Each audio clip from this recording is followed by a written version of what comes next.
Welcome to Democracy Now!, democracynow.org, the War and Peace Report. I'm Amy Goodman. Shelling is continuing in northern Syria one day after Turkey agreed to a U.S. plan to halt its assault on Kurdish-controlled areas for 5 days. Turkey invaded the region after President Trump withdrew U.S. support for the Kurds.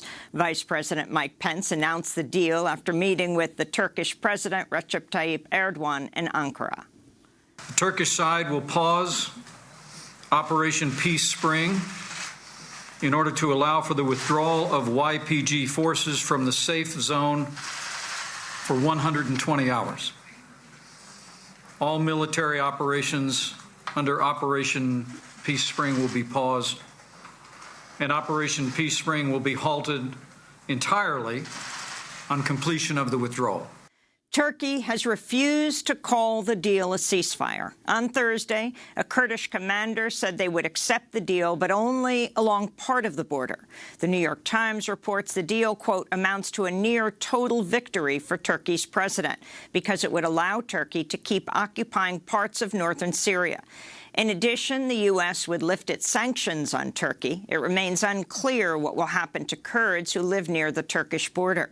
Former Obama official Colin Kahl told The Guardian, quote, if they really think they're going to push the Kurds all the way back to behind the M4 highway, that's a huge population transfer. It would involve massive ethnic cleansing, essentially, he said. Meanwhile, Amnesty International is accusing Turkey of committing war crimes by carrying out summary killings and unlawful attacks that have killed and injured civilians in northern Syria. Kurdish authorities report at least 218 civilians have been killed in the Turkish offensive, including 18 children. Acting White House Chief of Staff Mick Mulvaney publicly confirmed Thursday President Trump blocked nearly $400 million in military aid to Ukraine in an attempt to pressure Kiev to investigate the Democrats. House Democrats say Mulvaney's admission could mark a turning point in the impeachment probe. Mulvaney made the comments while being questioned during a televised press briefing at the White House. Did he also mention to me in the past the corruption related to the DNC server? Absolutely. No question about that. But that's it. And that's why we held up the money. Now, there was a report. So the demand for an investigation into the Democrats was part of the reason that he ordered to withhold funding to Ukraine. The look back to what happened in 2016 certainly was part of the thing that he was worried about in corruption with that nation. And that is absolutely appropriate. But to be clear, what you just described is a quid pro quo. It is funding will not flow unless the investigation into the Democratic server happens as well. We do that all the time with foreign policy. Mick Mulvaney went on to continue to defend the administration's actions. And I have news for everybody. Get over it.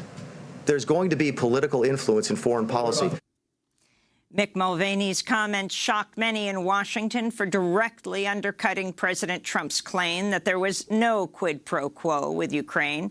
Hours after the news conference ended, Mulvaney accused the media of misconstruing his comments, issuing a statement contradicting his previous remarks. The statement read in part, quote, let me be clear, there was absolutely no quid pro quo between Ukrainian military aid and any investigation into the 2016 election, he said. The U.S. ambassador to the European Union, Gordon Sondland, confirmed to House impeachment investigators that President Trump had delegated Rudy Giuliani, his personal attorney, to be in charge of foreign policy around Ukraine, sidestepping the State Department. Sondland said, quote, I did not understand until much later that Mr. Giuliani's agenda might have also included an effort to prompt the Ukrainians to investigate Vice President Biden or his son, or to involve Ukrainians directly or indirectly in the president's 2020 re-election campaign, he said. In related news, Energy Secretary Rick Perry has announced he's resigning by the end of the year. He was recently subpoenaed as part of the House impeachment inquiry over his role in Ukraine. The White House has announced the next G7 summit will be held at the Trump National Doral Miami Golf Resort in Florida.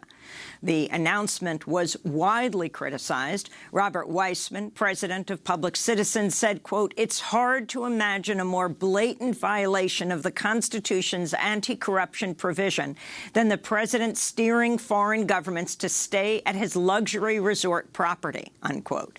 On Thursday, acting White House Chief of Staff Mick Mulvaney dismissed the criticism, claiming the White House had determined the Trump-owned resort was the best possible site in the entire country to host the summit. We know the environment we live in. You all know the environment that we live in. And he knows exactly that he's going to get these questions and exactly get that reaction from a lot of people. And he simply was saying, OK, that's fine. I'm willing to take that. The same way he takes it when he goes to Trump Mar-a-Lago, the same place when he goes to play Trump Bedminster. He got over that a long time ago.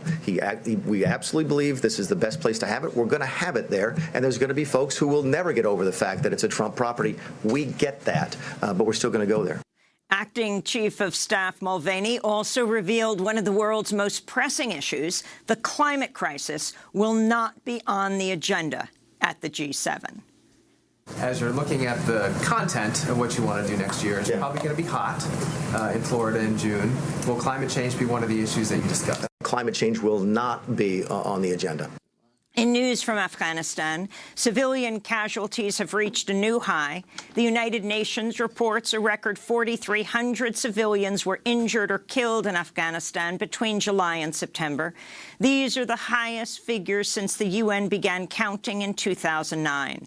This comes as the U.S. is intensifying its air war. Last month, U.S. Air Force aircraft dropped 948 missiles and bombs, more than in any month in 5 years. British lawmakers are scheduled to vote Saturday on a new Brexit deal reached between British Prime Minister Boris Johnson and the European Union. Opposition leader Jeremy Corbyn said the Labour Party cannot support the Brexit deal. This is a day when the Prime Minister seems to have made a deal with the European Union which doesn't give us the complete freedom of movement between Britain and Northern Ireland, because it creates a customs union border down the Irish Sea. And secondly, it does nothing to deal with all the concerns that we've raised during Theresa May's premiership and his about a race to the bottom in rights and protections. And we believe the deal he's proposed is heading Britain in the direction of a deregulated society with a sell-off of national assets to American corporations. In Chicago, a citywide strike by teachers and school support staff has entered its second day, forcing the closing of the nation's third largest school system. Our teachers need their contract now. Our teachers need their contract now. 25,000 teachers represented by the Chicago Teachers Union, as well as 7,500 support staff represented by SEIU, launched their strike on Thursday. The New York City Council has approved an $8 billion plan to close Rikers Island by 2026 and build 4 new jails across New York City, what many are calling a national model for prison reform. New York City Council Speaker Corey Johnson backed the closing of Rikers. Conditions matter. These jails are disgusting. These jails should have been closed years ago. We are doing it today. I will proudly vote yes. Thank you all very, very much. For decades, human rights activists have protested the violence, abuse, and mismanagement inside Rikers Island and have called for its closure. Yet many activists now oppose the plan to replace Rikers with 4 new jails. The group No New Jails NYC staged a protest outside City Hall on Thursday. This is Nabil Hussain, a member of the group. In 2015, the same mayor and a lot of the same city council members voted to increase the NYPD budget by over $100 million to hire 1,300 more cops. Now they want to spend 10, 11, who knows how many billions of dollars building what would be the tallest skyscraper jails in the world. These so-called progressives need to take that money and spend it on what would actually keep New Yorkers safe and keep New Yorkers out of jail. Things like housing, education, healthcare, including mental health care. These are the things that the city should be spending resources on instead of investing billions of dollars in locking up our children's children. They're talking about multi-generational jails that would be here for decades, and we're here to stop them. In Louisiana, a Cuban asylum seeker has died of apparent suicide while being held in solitary confinement at an ICE detention center. The ACLU of Louisiana condemned the death of Roylan Hernandez-Diaz, saying, quote, "We will not stand by while ICE tortures people who are exercising their right to seek asylum in the United States." Meanwhile, the group Freedom for Immigrants is reporting 2 Cuban asylum seekers detained in New Mexico recently slit their wrists, and at least 19 others are planning on doing so in an act of mass resistance. A general strike has shut down much of Barcelona and the Catalonia region of Spain. This comes after days of street protests by Catalan separatists. On Monday, the Spanish Supreme Court sentenced 9 Catalan separatist leaders to up to 13 years in prison over their role in Catalonia's 2017 bid for independence from Spain. Lebanon's witnessing its largest protests in years. Earlier today, demonstrators blocked roads with burning tires and marched in Beirut. On Thursday, the Lebanese government dropped a plan to institute new taxes on calls made through WhatsApp. Protesters have condemned the Lebanese government for failing to tackle the country's economic crisis. We are all poor and we are asking for jobs, for our rights, electricity, water. We are demanding education. One is begging to teach his son. We want to live in dignity. Mexican security forces briefly captured one of the sons of El Chapo on Thursday, but then released him after authorities came under attack by heavily armed drug cartels. Ovidio Guzman Lopez, a leader of the powerful Sinaloa cartel, was detained in the city of Culiacan during a routine police check. But then members of his cartel responded by laying siege to the city, overwhelming the police and Mexican National Guard. Fighting raged for hours. At least 2 people died. The Mexican police eventually withdrew and released Guzman. At least 20 prisoners also escaped during the chaotic day. And the legendary Cuban ballerina Alicia Alonso has died at the age of 98. She was the founder of the internationally renowned National Ballet of Cuba. Despite being partially blind, Alonso became one of the most celebrated dancers in the world. And those are some of the headlines. This is Democracy Now!, democracynow.org, The War and Peace Report. I'm Amy Goodman.